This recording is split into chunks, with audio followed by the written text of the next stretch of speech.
নীল ভাই কঠিন কোশ্চেন কেউ করবেন না, কিন্তু আমি কথা দিচ্ছি আজকে আমি তৃণমূল কংগ্রেসটা আর কোনোদিন করবো না, আইএসএফ বা বিজেপিতে নাম লিখে দেবো। আমি নেবো না। প্রথম কথায় নটোরিয়াস ক্রিমিনালকে দলে নেবো না। প্রথম কথায় উত্তর, আমার এক কথায় উত্তর, ওই ধরনের নটোরিয়াস ক্রিমিনাল আমাদের দলের রাজ্য কমিটির মানুষজন যেখানে ঘুরে ওঠা বসা করে, সেখানে তো মাঝে মধ্যে ঝাড়টার দিতে হয়, পরিষ্কার পরিচ্ছন্ন রাখতে হয়, সেই কাজে নিযুক্তর জন্য ওই ধরনের কুখ্যাত দুষ্কৃতীকে আমরা দলে নেব না। কারণ ওখানে ঝাঁটফাট দিতে দিতে আমার 5টা ভালো মানুষ যারা পেন খাতা বই নিয়ে লড়াই করতে চায়, সে ওর হয়তো কথা শুনে সে হয়তো বোম তুলে নিতে পারে। সুতরাং ওনাকে নেওয়ার প্রশ্ন আসছে না। এর কথার সাথে কাজের দাম, কথা আর বাস্তবের সাথে মিল আছে। 2021 সালে বলেছিল স্টেজে, যখন ভোটের প্রচার চলছে, আমার বড় ভাইয়ের নাম নিয়ে, যে ওর ছোট ভাই ভাঙড়ে, তখন আমি দাঁড়িয়েছিলাম যখন 21 নির্বাচনের সময়, যদি ভাঙড় থেকে জিততে পারে ওর, তাহলে ও যদি জিতে ওর সার্টিফিকেট ছিঁড়ে ফেলে দেবে, বা এই ধরনের কথা বলেছিল। কই এই ঘটনা ঘটেছে? তো ওনার কথার সাথে কাজের মিল নেই। অনুরোধ করছি ওর কোশ্চেন করে সময় নষ্ট করবেন না। দেখুন, আমি একজন বিধায়ক হিসেবে প্রথম বলবো, যার যাকে ভালো লাগবে সে তার দিকে থাকবে, যার যে দল ভালো লাগবে করবে। দিনের শেষে আমরা ভাঙড়ের মানুষ, এটা মাথায় রেখে পলিটিক্স হোক। ভাঙড়ে এমন কোনো পরিবেশ না হয়ে যায়, সে 2023 পঞ্চায়েত নির্বাচনের সময় কারো মায়ের মা কাঁদছে, কোল খালি হয়ে গেছে, গুলিবিদ্ধ হয়ে গেছে, কারো বাড়ি ভাঙচুর হচ্ছে, এগুলো নয়। এক কথায়, কে কোন দলে যাবে, কোন দলে আসবে, কে কোন গ্রুপে থাকবে, সেটা আমি বেশি চর্চা করব না। তাদের দলের অভ্যন্তরীণ ব্যাপার কি করবে না করবে, শুধু অনুরোধ এটাই আমার, যে ভাঙড়ে হিংসা করবেন না। আপনারা রাজনৈতিক হিংসা করলে এনটিআর ভাঙড়ের মানুষের বদনাম হয়। আমরা চাইবো ভাঙড়ের মানুষের বদনাম না হয়, ভাঙড়ের মানুষ যাতে সুখে শান্তিতে থাকে। আর কোনোদিনই জুটি ছিল না, নতুন করে জুটি বাঁধছে। দেখুন, সেটা আপনি ভালোবেসে যেটা ডাকবেন, আপনি যেটা ডেকে খুশি হবেন, আমি সাড়া দেবো সেই ডাকি আপনার। শান্তির বার্তা, ঐক্যের বার্তা, মানুষের পাশে থাকার বার্তা। আজকে রেজাউল, আজকে মহিউদ্দিন, আজকে হাসান আমাদের মধ্যে নাই, কিন্তু মহিউদ্দিন, হাসান, রেজাউলের স্মৃতিতে আমরা রক্তদান করে 650, এখানে 650 অলরেডি ক্রস করেছে, চালতা বেরিয়ে 753 জন। এই রক্ত দিয়ে অনেক মানুষের প্রাণ বাঁচবে, অনেক মুমূর্ষ রোগীর সুস্থ করে তুলব। অর্থাৎ আমাদের মধ্যে হাসান না থাকলেও, হাসান যে কাজটা আইএসএফের জন্য করে গিয়েছিল, আজকেও তার সে কাজের চেয়ে ফল পাচ্ছে। তাই এখান থেকে বার্তা এটাই, সবসময় পজিটিভ কাজ করুন। আপনার বর্তমানে আপনার নামের জয়ধ্বনি হবে, আপনার নাম নিয়ে ভালো চর্চা হবে।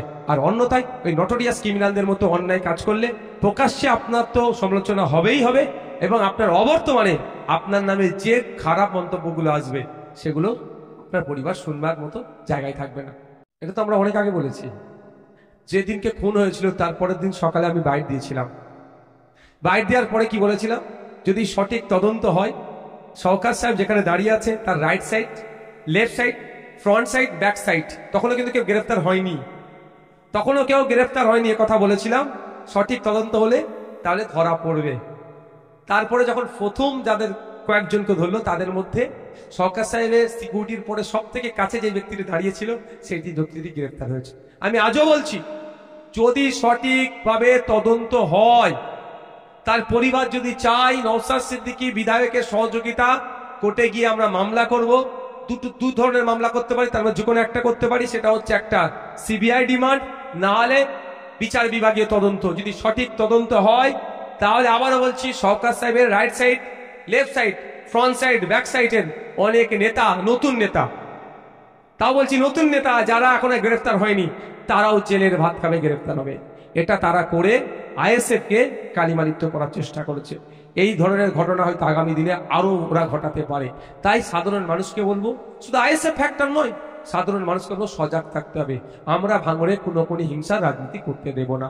2023 সালের আগে পর্যন্ত, সরকার সাহেব দায়িত্ব নেওয়ার আগে পর্যন্ত ভাঙড়ে রাজনৈতিক হিংসা হয়েছে। আইএসএফ কে মেরেছে, মেরে পিঠের চামড়া তুলে নিয়েছে, মিথ্যা মামলা দিয়ে কেস জেল খাটিয়েছে, ইভেন আমাদের ঘরে আগুনও লাগিয়ে দিয়েছে। কিন্তু আমাদের কাউকে প্রাণে মেরে দেয়নি, প্রাণে বাঁচিয়ে রেখেছিল। আর এই নটোরিয়াস ক্রিমিনাল দায়িত্ব পাওয়ার পর থেকে আইএসএফ এর লোককে প্রাণে মারলো, তার দলের লোকও প্রাণে মারলো। মানে এ যেভাবে হিংসার রাজনীতি ছড় করেছে 21 থেকে 23, এই ধরনের চরম হিংসার রাজনীতি হয়নি যেটা সরকার সাহেব আমদানি করছে। এর হাত থেকে বাংলার মানুষকে মুক্তি দেব।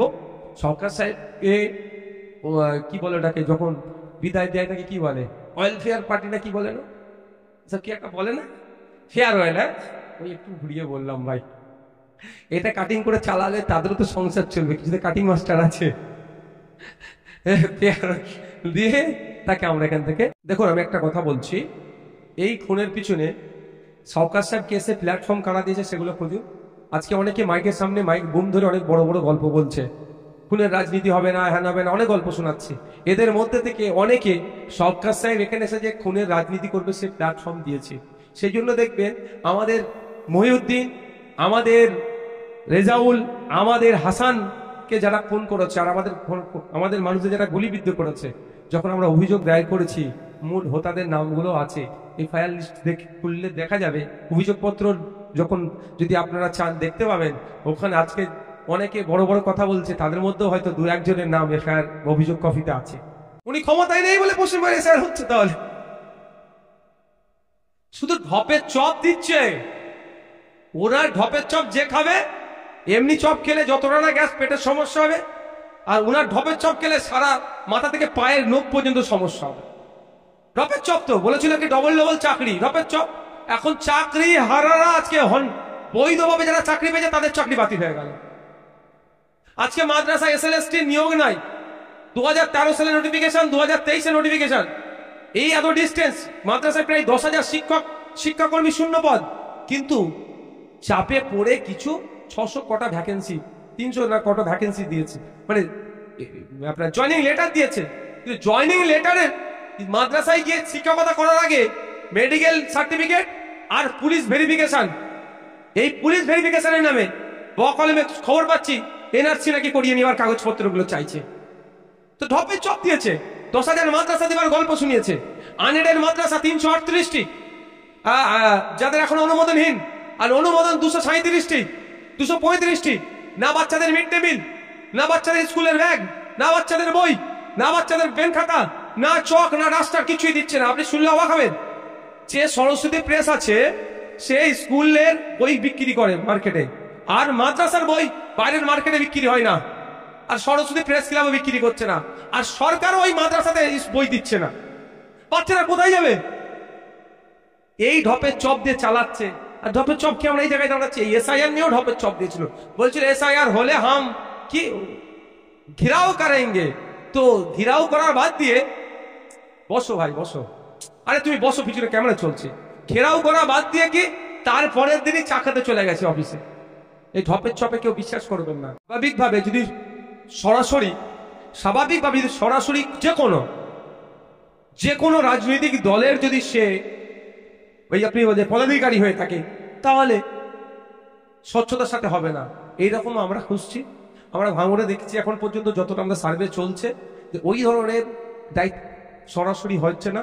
যদি এরপরও বলবো, ভাঙড়ের কোনো মানুষ যদি মনে করে ও বিএলও হলে এখানে বৈষম্যের শিকার হতে পারে, পার্সিয়ালিটি হতে পারে, স্বচ্ছভাবে ভোটার লিস্ট তৈরি হবে না, তাহলে তার কোন বুথ নম্বর, তার নাম আমাদেরকে দিন।